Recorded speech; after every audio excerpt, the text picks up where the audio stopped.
What's up, everybody? What happens when a mansion looks more like a theme park than a home? Can luxury architecture be theatrical and still be tasteful? And is Jeffree Star's iconic Hidden Hills estate a dream come true, or just an over-the-top investment? Today we're visiting what I can only call a fantasy house. And I say fantasy because it's honestly hard to find something closer to Disneyland than this mansion. This is where high-end design meets reality.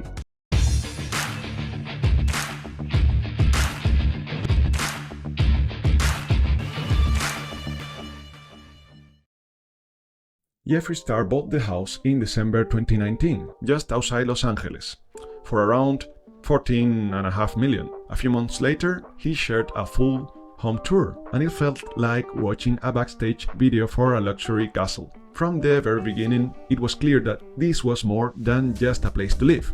It was a stage, a reflection of his over-the-top personality, yes. He tells us that this is not just a pink Barbie house, but a Caesar's palace. But also, I firmly believe that this was a business decision, a bold investment by someone who understands how image and real estate intersect in celebrity culture. He listed it for sale in June 2021 at $20 million, and eventually, likely around 2025, sold it for $16.7 million, netting about $20.1 million in profit.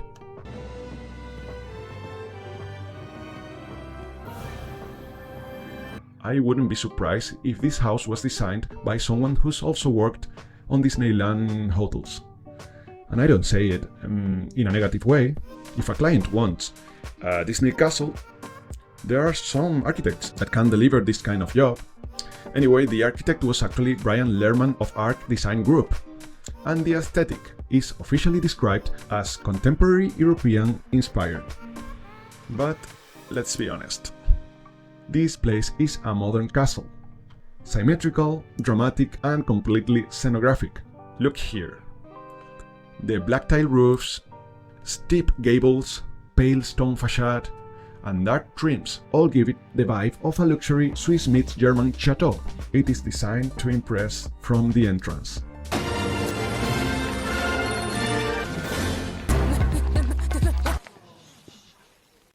Okay, let's be clear. Jeffree is a performer, and so has to be his house. Inside you will find a massive central hall, a game room, and a high-end kitchen. The color palette is sleek. Black, gold, white, marble. Well, I'm sure Jeffree later updated some of it with his signature pinks, textures, and bold contrasts. And I have to say, even his boldest experiments show that he has cultivated taste. Anyway, as an architect, I have this difficult relation with subjective topics such as decoration. The first classes in the university we understand that even when there are plenty of good architectural solutions for the same problem, aka buildings, there are always many more bad solutions than good solutions. And every good solution has its own reasons for being the best one. So architecture decisions and analysis is supported on reasons, not opinions. And even when there are opposite reasons for different solutions, but with decoration, it's a whole different story. Every client has their own taste, their own quirks, their own little obsessions. And yeah, I've got mine too. But at the end of the day, it's their space. So that is why we leave the decoration aside. Because Jeffree is too much Jeffree. What we're analyzing here is architecture decisions.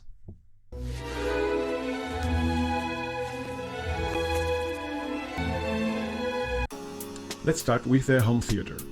Pure pompous style. They say you could throw a party in here, and they mean it.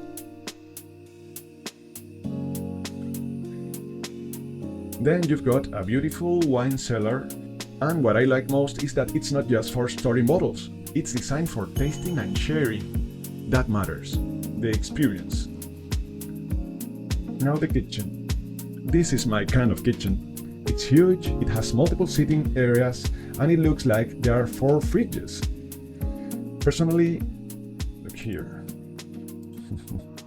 They have cushions in the kitchen. Personally, I believe every house revolves around kitchen. It can be a social hub for guests, a command center where life happens, or even connected to larger entertaining spaces like a pool or green room.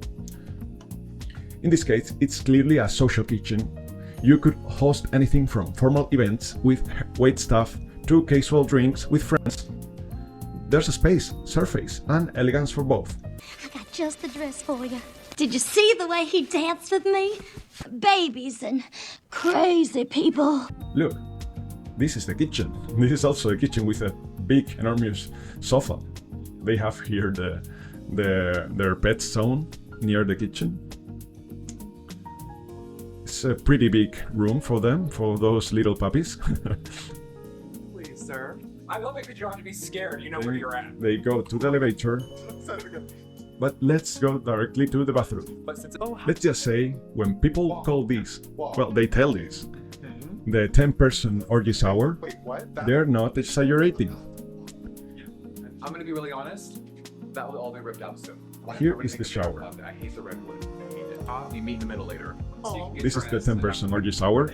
I mean, this is everything. This connects Dream of. two dressing rooms, each bigger than most apartments. And yes, it's opulent, Men's closet. but also beautifully done. Marble and custom fittings.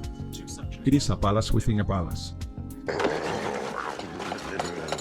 Tonight is the night. And when the moment is right, yes, I know. I've seen you all year and I'm scary.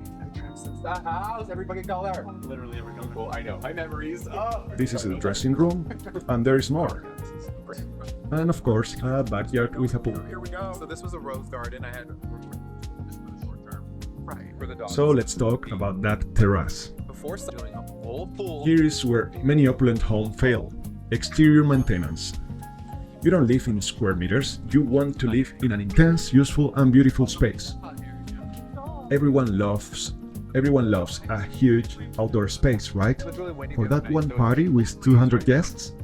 But the rest of the year, sun, rain and time destroy everything.